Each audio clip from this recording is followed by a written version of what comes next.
السلام علیکم ورحمۃ اللہ وبرکاتہ۔ الحمد للہ رب العالمین الرحمن الرحیم مالک یوم الدین والصلاة والسلام علی سید الانبیاء وافضل المرسلین نبینا محمد وعلی آلہ وصحبہ وسلم اجمعین۔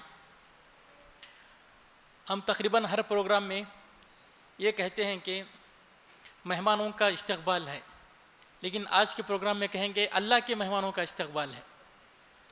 جو حج پہ جا رہے ہیں الحمدللہ اللہ آپ سب کو جزائے خیر دے۔ حاجی صاحبان کے مبارک چہرے میں میرے سامنے دیکھ رہا ہوں، آپ سب اللہ کے مہمان ہیں، ضیوف الرحمان ہیں، اللہ آپ کا حج قبول فرمائے۔ جو دعوت نامے دیے گئے تھے اس میں لکھا ہوا تھا کہ اللہ رب العالمین کو وہ عبادت پسند ہے جو علم کی روشنی میں کی جائے۔ بس گئے آ رہے ہیں جا رہے ہیں، ہاں حج پہ جاتے ہیں، حج کرنا ہے یا روزے رکھ رہے ہیں، دعوت کھلا رہے ہیں، لیکن معلوم نہیں کہ کیوں، اس میں کیا اجر ہے، نہیں کرتے ہیں تو کیا نقصان ہے۔ اگر یہ جانے بغیر کرتے ہیں تو پھر وہ عبادت کا جو اجر ملنا چاہیے، اللہ کے پاس جو عبادت جو مقام پانا چاہیے وہ مقام نہیں پاتی ہے۔ حج بہت عظیم عبادت ہے، اس میں پتہ نہیں آپ کتنے مہینوں سے اس کے پیچھے لگے ہوئے ہیں، اس کے کتنے مہینوں سے آپ کے اعلان پہ اعلان آ رہے ہیں کہ بھئی یہ آخری قسط ہے، یہ پہلی قسط ہے، یہ ایسا ہے ویسا ہے، اور پھر یہ سب آپ کر رہے ہیں۔ تو اس سب کچھ ہم تیاری کریں، ایک اچھی خاصی رقم جمع کریں، اور ہماری بیگ اور ہمارے کپڑے ہمارے احرام سب اچھا ہو، لیکن معلوم ہی نہ ہو کہ عرفات میں کب سے کب تک رکنا ہے۔ ابھی آپ نے ایک چیز جانی کہ مزدلفہ کا وقوف اکثر لوگ واجب کہتے ہیں، لیکن اس کے تعلق سے اللہ نے کہا کہ فَاذْكُرُوا اللَّهَ عِنْدَ الْمَشْعَرِ الْحَرَامِ، مشعر حرام کے پاس خصوصی طور سے اللہ کا ذکر کرو۔ اور نبی کریم صلی اللہ علیہ وسلم نے کیسے کیسے الفاظ وضاحت کی ہے، علم کی روشنی سے کریں گے ہم وہاں پر وقت ضائع نہیں کریں گے۔ اگر معلوم رہے گا کہ عرفات کا کیا مقام ہے، عرفات کی کیا فضیلت ہے، کہ اس میں اللہ رب العالمین آسمانی دنیا پر آ کر ہمارے خالی سر اور یہ خالی بدن پر فرشتوں کے سامنے فخر کرتا ہے کہ یہ سب کچھ رکھتے ہیں، یہ اچھے اچھے کپڑے پہن سکتے ہیں، لیکن پھر بھی آج اس چٹیل میدان میں اس گرمی میں خالی بدن خالی سر، خالی بدن مطلب کوئی اچھے کپڑے تو ہم نہیں پہنے رہتے، بس دو چادریں جسم پہ ڈالے رہتے ہیں۔ یہ کیا چاہتے ہیں؟ کیا انہوں نے مجھ کو دیکھا ہے؟ کیا میری جنت کو دیکھا ہے؟ اگر ہمیں چیز کا ہمیں احساس ہوگا تو ہم کو شیطان گمراہ نہیں کر سکے گا، یا جو شیطان سستی ڈالتا ہے کہ ابھی عرفات کے 5-6 گھنٹے باقی ہیں، ابھی تھوڑا سو لیتے ہیں، ابھی تھوڑا کچھ کھا لیتے ہیں، بعد میں عبادت کریں گے، نہیں، ہم ایک ایک لمحہ کہ بس الحمدللہ اللہ رب العالمین نے پورے انسانوں میں سے ہم کو چنا ہے، پورے انسانوں میں سے ہم کو چن کر اتنا دیا، اتنی صحت دی، اتنا وقت دیا، اتنی آسانی دی کہ میں پہنچ سکتا ہوں۔ ورنہ لوگ جانتے ہیں کہ کتنی لوگوں کی خواہش ہوتی ہے، کتنے لوگوں کی ہر ایک کی خواہش ہے، ہر ایک کی خواہش ہے، جو ابراہیم السلام نے اعلان کیا تھا، اس کو اعلان صرف مسلمانوں نہیں، غیر مسلم کو بھی خواہش ہوتی ہے۔ غیر مسلم بھی ایک خواہش رکھتے ہیں کہ وہ مقدس سفر، ایک روحانی سفر، ہم بھی وہاں پہ شریک ہوں، ہر ایک کی خواہش ہے۔ لیکن اللہ نے ہر ایک خواہش سب کی ہوتی ہے، لیکن کیا ہر ایک کے لیے آسان ہو جاتا ہے؟ صرف پیسہ نہیں ہے، کسی کے پاس پیسہ ہے تو صحت نہیں ہے، کسی کے پاس پیسہ بھی ہے صحت بھی ہے، لیکن بچوں کا معاملہ ہے، گھر کے مسائل ہے، نہیں جا سکتے۔ لیکن اللہ رب العالمین نے یہ ساری چیزیں ختم کر کے ہم کو بھیج رہا ہے، تو یہ الحمدللہ ہمیں اس کا حق ادا کرنا چاہیے۔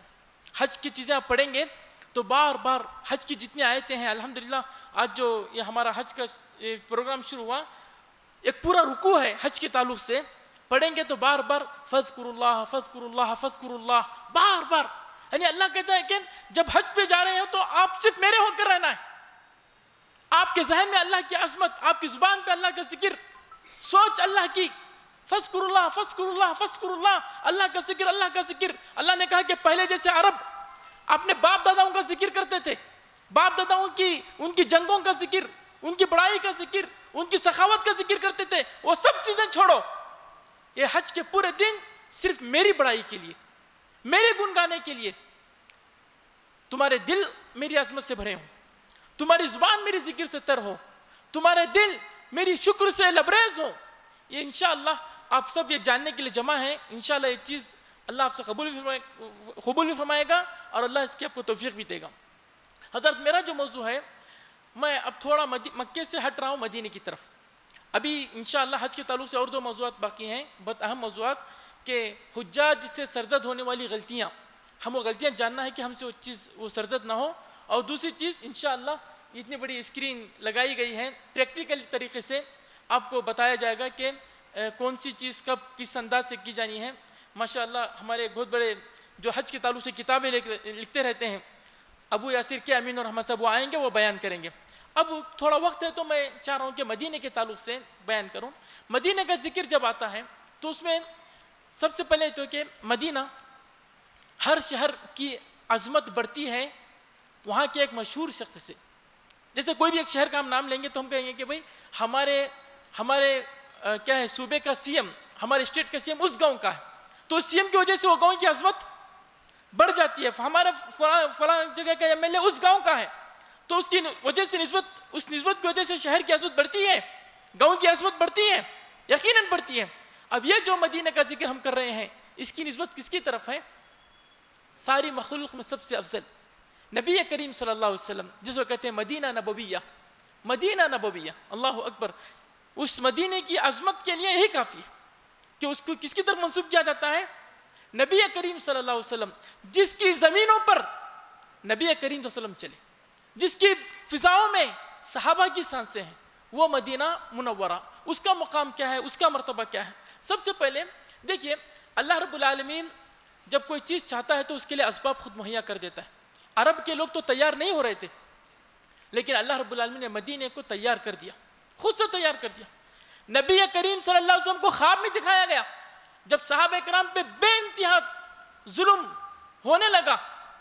اب چیزیں، یہ ظلم برداشت سے باہر ہو گیا تو اللہ تعالیٰ نے نبی وسلم کو خواب میں دکھلایا کہ نبی وسلم نے کہا کہ میں ایک جگہ دیکھ رہا ہوں جو کھجوروں کی درختوں والی ہے، دونوں طرف سے سخت زمین ہے. مجھ کو اللہ دکھا رہا ہے، شاید اللہ تعالیٰ مجھ کو وہاں پہ جانے کا حکم دے گا. پھر رسول نے خود کہا کہ میں سمجھ رہا تھا کہ وہ کوئی حجر وائی یا کوئی دوسری جگہ ہوگی، لیکن اللہ نے اس کو مدینہ بنا دیا.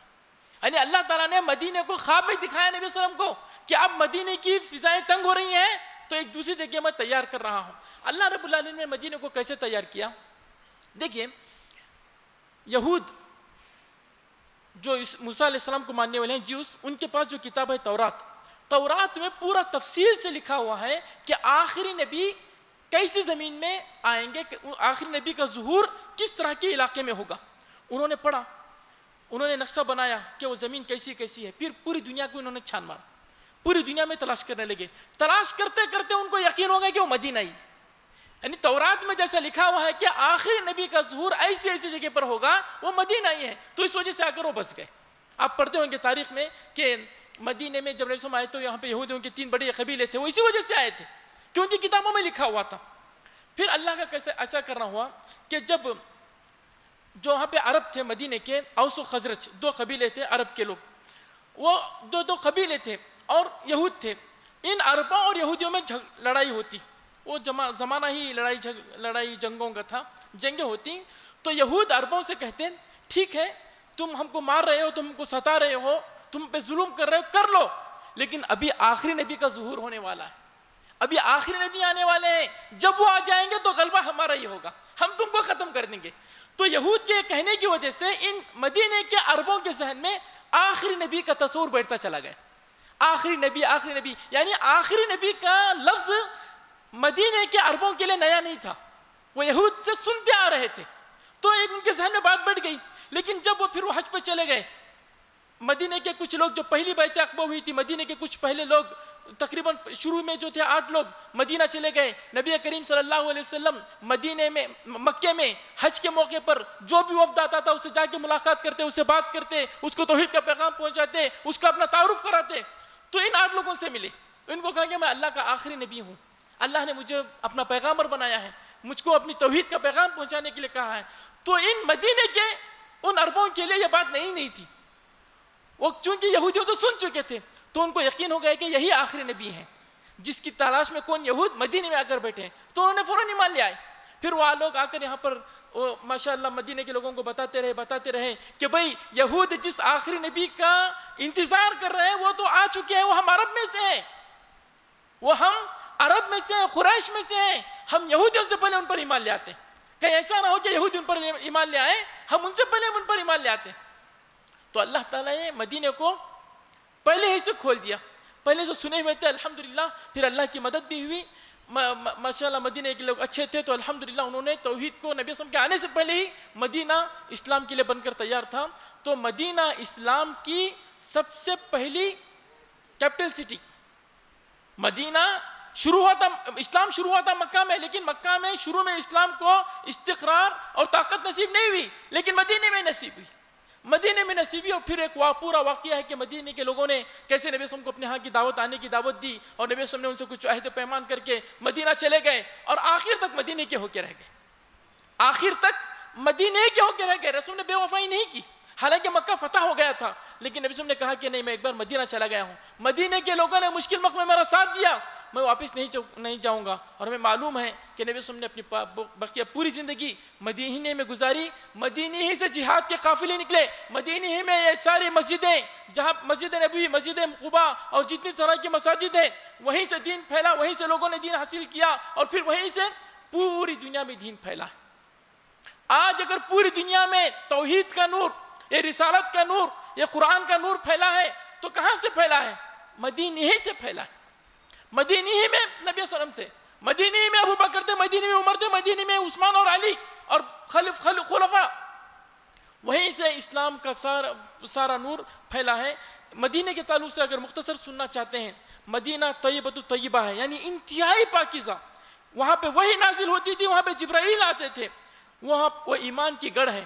جب بھی ایمان کو خطرہ ہوگا، جب بھی ایک مومن کو اپنے ایمان کا خطرہ ہوگا، سارے مومن لوگ مدینے میں پناہ لیں گے، مدینے میں ایمان محفوظ رہے گا۔ مدینے میں وہ جگہ جہاں پہ مہاجرون انصار دونوں ملے اور دونوں مل کر اسلام کی طاقت بنے۔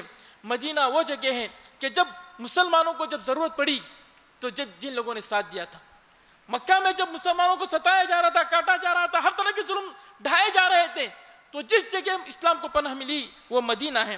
مدینہ اسلام کی سب سے پہلی مرکز ہے، وہیں سے جہاد کے قافلے نکلے، وہیں سے پوری دنیا میں نور پھیلا، اور وہیں سے یہ اسلام کی روشنی پھیلی، جس کی وجہ سے اس کو منورہ بھی کہا جاتا ہے۔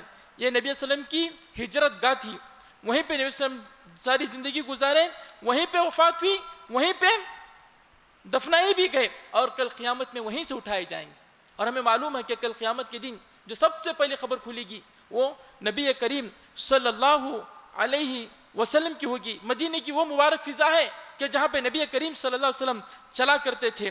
نبی کریم مدینے کو اللہ نے شرف بخشا ہے، اللہ نے اس کو اونچا مقام عطا کیا ہے، اور مکہ کے بعد اس پورے روئے زمین کی سب سے مقدس جگہ مدینہ ہے۔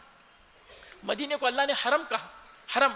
حرم کا مطلب ہوتا ہے مقدس جگہ جہاں پہ گناہ نہیں کرنا ہے۔ حرم کا مطلب حرام، یعنی یہاں پہ حرام ہے کہ آپ اللہ کی نافرمانی کے کام کرو۔ قرآن میں اللہ نے کہا، نبی کریم صلی اللہ علیہ وسلم نے قرآن میں نہیں، مدینے کا ذکر حدیث میں ہے کہ نبی صلی اللہ علیہ وسلم نے فرمایا ان ابراہیم حرم مکہ وانی حرمت المدینہ۔ ابراہیم علیہ السلام نے مکہ کو حرمت کے اللہ سے دعا کی تھی، میں اللہ تعالیٰ سے مدینے کے لیے، مدینے کی تعظیم، مدینے کی مقام کے لیے میں اللہ تعالیٰ سے دعا کرتا ہوں۔ مدینے کو طیبہ کہا جاتا ہے، پاکیزہ شہر، بہت ہی پاکیزہ۔ نبی کریم صلی اللہ علیہ وسلم ارشاد فرمایا ان اللہ سمى المدینہ طابہ، اللہ نے خود مدینہ کو طابہ کہا ہے، یعنی پاکیزہ، صاف، عمدہ، خوشبودار۔ وہاں پہ کیا پاکیزگی ہے انشاءاللہ آپ جا کر محسوس کریں گے، آپ جا کر محسوس کریں گے، جو لوگ رہتے ہیں جانتے ہیں۔ اس کی ایک مثال میں دینا چاہتا ہوں، انشاءاللہ وہ سب محسوس کریں گے آپ۔ نبی صلی اللہ علیہ وسلم نے مدینے کے لیے دعا فرمائی ہے، وہ جو لوگ رہتے ہیں محسوس کرتے ہیں کہ مدینے میں یہ جو ہارن ہوتا ہے، ہارن بچتا نہیں ہے، اور یہ حق ہے، اور یہ سچ ہے۔ خود الحمدللہ اللہ نے بھی ہم کو وہاں پہ ایک لمبا عرصہ رہنے کا موقع دیا، اللہ کا شکر ہے الحمدللہ۔ ہم کو یاد نہیں رہتا کہ ہارن کہاں مارا جاتا ہے۔ اگر میں اپنی بات بتاؤں تو ہو سکتا ہے کہ 2-3 مہینے میں ایک بار کبھی مارنے کا موقع ملتا تھا، وہ بھی بہت ضرورت اگر ہو گئی تو 2-3 مہینے میں ایک بار، نہیں تو وہ بھی نہیں۔ آپ جا کے خود محسوس کریں گے. بس ایک میں ظاہری مثال دے رہا ہوں, ورنہ یہ پاکیزگی کیسی ہے, لوگوں کی خوش اخلاقی کیسی ہے, اور پھر لوگ کیسے ایک دوسرے کا ساتھ دیتے ہیں. انصار کی جگہ ہے جنہوں نے اپنے گھر خالی کر کے صحابہ کرام کو, مہاجر صحابہ کرام کو دیے تھے, خود بھوکے رہ کے جنہوں نے دوسروں کو کھلایا تھا, وہ ابھی تک وہ جگہ وہ چیز باقی ہے. افطار کے موقع پہ, رمضان کے موقع پر لوگ یہ منظر دیکھتے ہیں. رمضان ہی بھی نہیں, آپ حج میں جا کر دیکھیں گے کہ کیسے اگر ٹھنڈی وغیرہ کا موقع ہو تو اہل مدینہ کیسے لا کر گرم چائے پلاتے رہتے ہیں. لوگ فرش پر نماز نہ پڑھیں اس کے لیے بہترین قالینیں, بہترین جائے نماز وہ لا کر ہدیہ جو کرتے رہتے ہیں. انشاءاللہ آپ دیکھیں گے اللہ نے وہ چیز اس میں وہاں پر رکھی ہے. مدینے کی تیسری خصوصیت وہ ایمان کی پناہ گاہ ہے. ہر مسلمان کے دل میں خواہش رہتی ہے کہ میں رسول کا شہر دیکھوں. مومنوں کو سکون وہاں پر آئے گا. وہ معرض الایمان, ایمان کی پناہ گاہ ہے.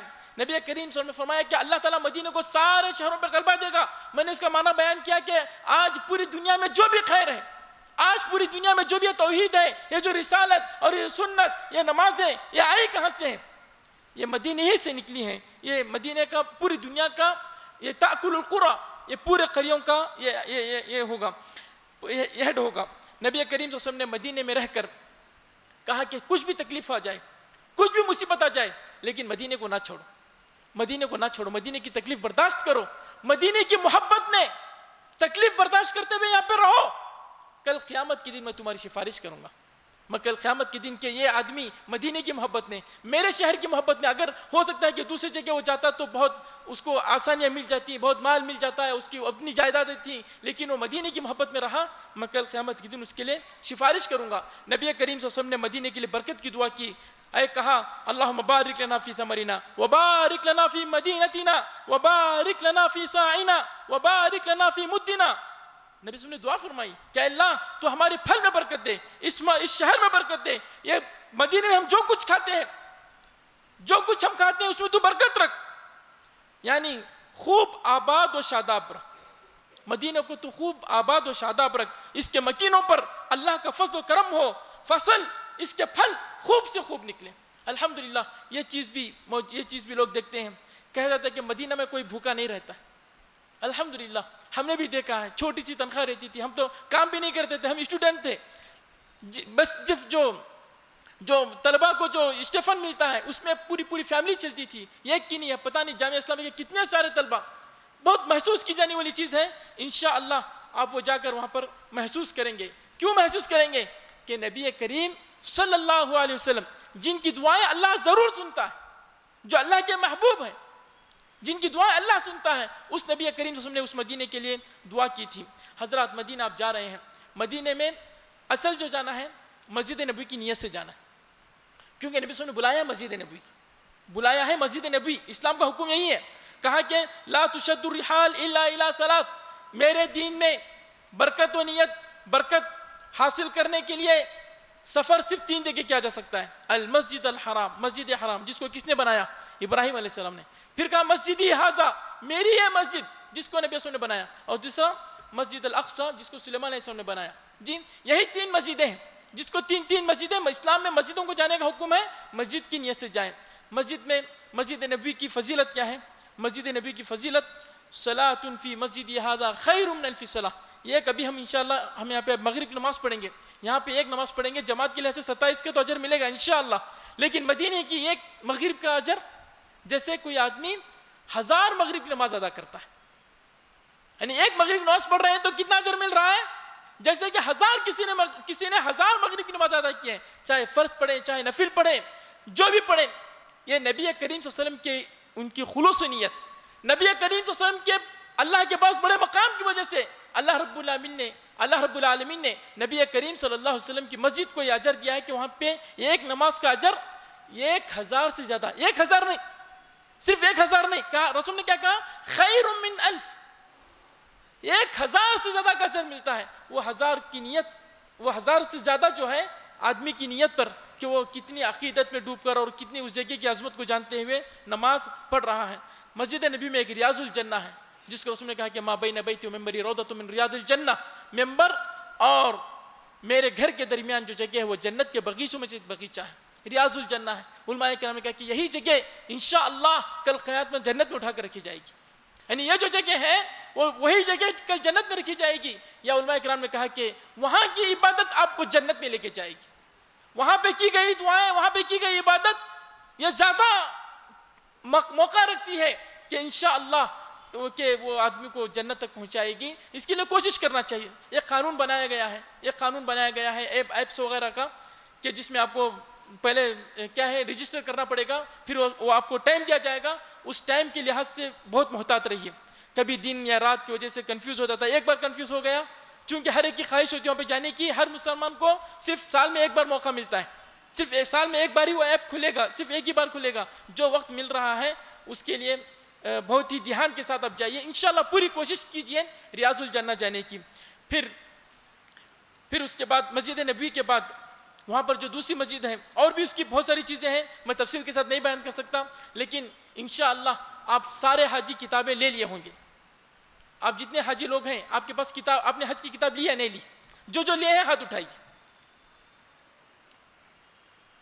جو لے لیے ہیں کہ حج کے ارکان واجبات جاننے کے لیے کوئی کس موقع پہ کون سی دعا پڑھنا ہے, اس کے لیے جو لے لیے ہیں, آپ نے لیا کہ نہیں لیا؟ پہلی فرصت میں لیجیے. جی وہ ٹھیک ہے, کبھی کبھی چارجنگ ختم ہو گئی, مسئلہ ہو گیا, پھر چیز ہو گئی, لیکن ہاتھ میں کتاب رہنا چاہیے. ہاتھ میں کتاب رہے گا, وقت صحیح گزرے گا. اچھی دعائیں انشاءاللہ. ہو سکتا ہے کہ ہمارے ابو یاسر صاحب آپ نے بھی لیا. جی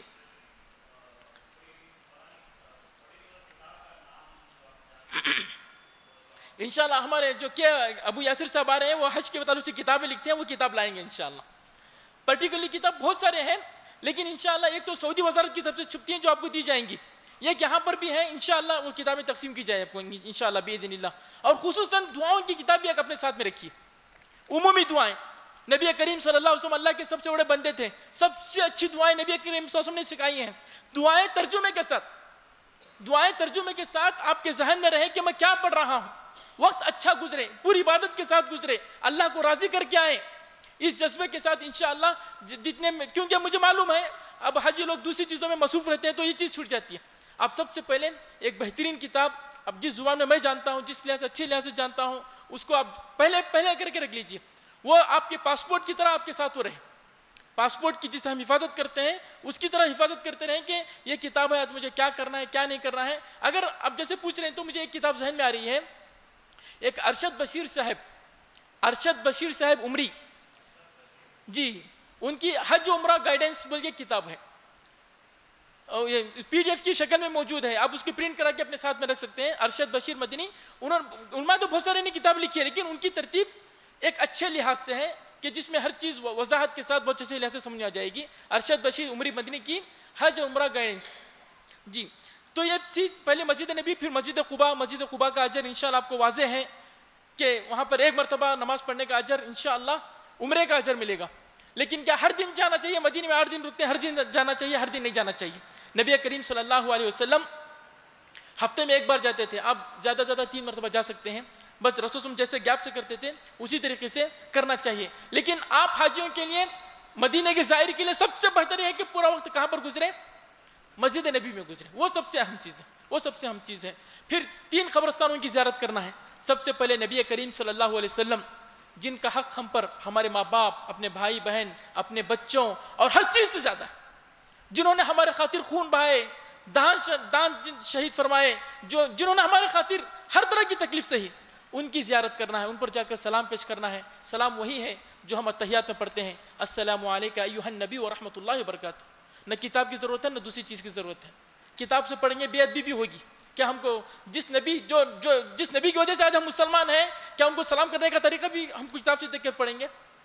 وہ ادب نہیں ہے. اتنا وہ جو تحیات میں سلام پڑھتے ہیں وہ سب سے ہم اچھا سلام ہے جو نبی کریم صلی اللہ علیہ وسلم نے ہم کو سکھلایا ہے. پھر دوسرے بھی اس کے اوپر کچھ زیادہ کر سکتے ہیں, جیسے کہ اشہد انک بلغت رسالہ وادیت الامانہ ونصحت الامہ وجاہدت فی اللہ حق جہادہ. پھر اس کے بعد ہم آئیں گے حضرت ابو بکر رضی اللہ تعالیٰ عنہ پر, کہیں گے السلام علیک یا ابا بکر یا خلیفۃ رسول اللہ جزاک اللہ عنا وعن الاسلام خیرا. السلام علیک یا عمر یا امیر المؤمنین جزاک اللہ عنا وعن الاسلام خیرا. دیکھیے زیارت مختصر ہونی چاہیے.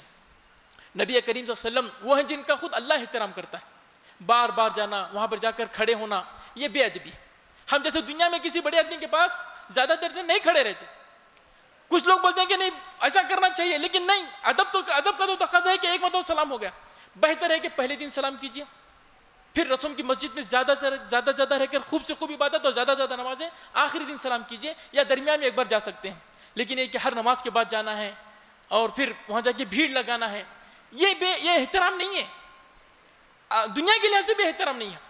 اور خاص طور سے جب نبی اکرم نے خود کہا ہے کہ تم میری خبر کو میلے کی شکل یا بار بار آنے کی جگہ مت بناؤ، بلکہ جہاں ہو، جس جگہ ہو، اپنی اپنی جگہوں سے تم مجھ پہ درود و سلام پیش کرتے رہو. اللہ نے فرشتے مقرر کر کے رکھا ہے، اس کے لیے خاص فرشتے ہیں جو تمہارا سلام تمہارے نام کے ساتھ لا کر مجھ تک پہنچاتے ہیں. یہ پہلی چیز ہے. پھر دوسرا قبرستان بقیع الغرقد، جس میں وہ 10,000 پاکیزہ روحیں، پاکیزہ نفوس ہمارے صحابہ کرام کی، جنہوں نے ہمارے خاطر سب کچھ قربان کیا، جن کی قربانی کی وجہ سے آج ہم مسلمان ہیں، یہ اسلام زندہ ہے. ان صحابہ پہ جا کے ایک بار سلام پیش کرنا ہے. سلام وہی ہے جو نبی صلی اللہ علیہ وسلم نے سکھایا ہے کہ السلام علیکم اہل الدیار من المؤمنین والمسلمین وإنا ان شاء اللہ بکم لاحقون اسأل اللہ لنا ولکم العافیہ. یہ صحابہ پہ سلام پیش کرنا ہے. وہ ایک خاص علاقہ ہے جہاں پہ صحابہ کرام کی قبریں ہیں. ابھی معلوم نہیں پڑیں گی، بس علاقہ معلوم پڑے گا، لیکن کسی قبر کہاں ہے. تقریباً اکثر قبریں 30 فٹ کی نیچے ہیں. پرانا قبرستان تھا. یہ جتنے عرب علماء کرام ہیں کوئی بھی گارنٹی نہیں لیتے ہیں کہ ان کی خبر ہے، یہ دوسرے لوگوں کے کام ہے. اور ہمارا اسلام قبروں والا دین نہیں ہے. ہمارا اسلام صرف اللہ کی وحدانیت والا دین. ورنہ اگر اسلام قبروں والا دین ہوتا تو پھر کائنات کی افضل قبر نبی کریم صلی اللہ علیہ وسلم کی قبر مبارک پہ سب سے بڑا عرس وہاں پر ہوتا، سب سے بڑا جو میلہ وغیرہ لگنا وہاں پہ لگتا. رسوم آئے ہیں اللہ کی توحید کے لیے، صحابہ اکرام پہ جانا ہے، ان کے لیے اللہ سے دعا کر کے آنا ہے، اپنی موت کو یاد کر کے آنا ہے. پھر اس کے بعد تیسرا قبرستان شہدائے احد، جن کو نبی کریم صلی اللہ علیہ وسلم خصوصیت کے جا کر سلام پیش کرتے، ان کو جا کر دعائیں کرتے. تو ہم بھی وہاں پر جائیں گے سنت کے مطابق، کیونکہ سنت کے مطابق کریں گے اجر ملے گا. سنت کے مطابق چھوڑیں گے تو وہ اجر بھی نہیں ملے گا، کام بھی غلط ہو جائے گا، الٹا گناہ ملے گا. جا کے سلام پیش کرنا ہے. سلام پیش کر ان کا حق ہے ہم پر، ہمیں زیارت کرنا ہے ان کی، کہ ان کی وجہ سے آج ہم مسلمان ہیں. انہوں نے ہمارے خاطر بہت تکلیفیں برداشت کی ہیں. جائیں گے، حکم کیا ہے؟ ان سے مانگنے کا حکم نہیں ہے، ان کی قبروں سے دل لگانے کا حکم نہیں ہے. ان کر جا کر ان کی عظمت دل میں بسا کر ان پر سلام پیش کر کے آنے کا حکم ہے، ان کو جا کے دعا کرنے کا آنے کا حکم ہے. انشاءاللہ آپ اور بھی تنبیہ حاصل کریں گے، توجیہات حاصل کریں گے. کوشش کریں کہ یہ حج ہے، نبی صلی اللہ علیہ وسلم نے کہا کہ حج میرے طریقے کے مطابق کرو. نبی صلی اللہ علیہ وسلم نے بول کے دکھایا ہے کہ میں حج کر رہا ہوں، میرے طریقے کے مطابق کرو.